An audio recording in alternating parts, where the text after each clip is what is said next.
I am Taylor Casillas with Hawthorne School District's ICES Education from Ramona Elementary School. Today we're going to be making 2D flowers and turning them into 3D flowers with water and some couple of markers and colored pencils. Okay, so the first step you want to do is you want to get a piece of paper, a pen or pencil, doesn't really matter, and you're going to mark it with a little dot as an indicator to start off. Then what you're going to do is you're going to make a petal.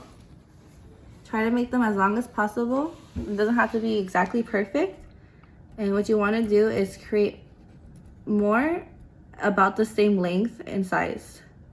You're going to continue doing that all the way to your dot is filled.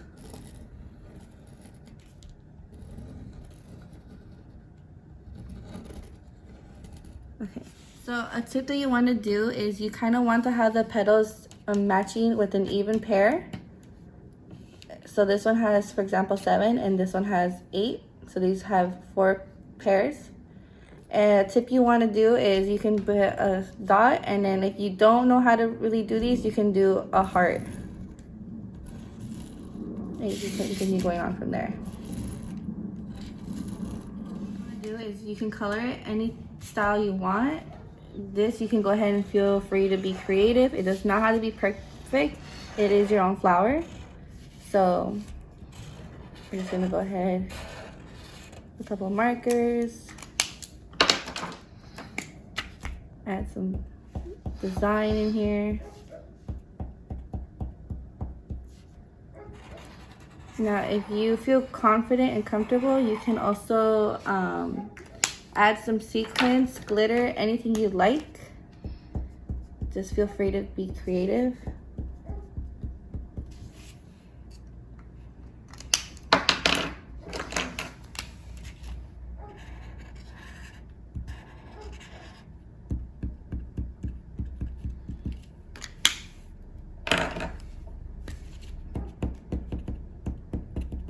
Okay, and when you're done, we're gonna go ahead and use scissors to cut it out. And please be sure to use parent supervision at all times. If you need help, go ahead and ask your parents. Okay, so we just finished cutting.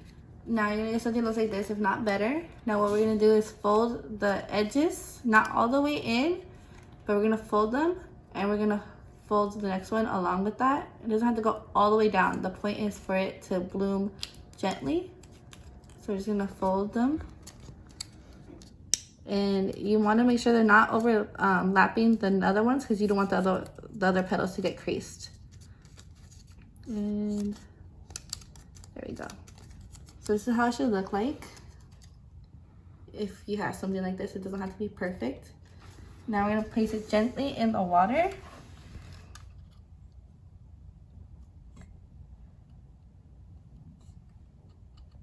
There it goes. And there's their blooming flower. And there you go. Okay, thank you for watching.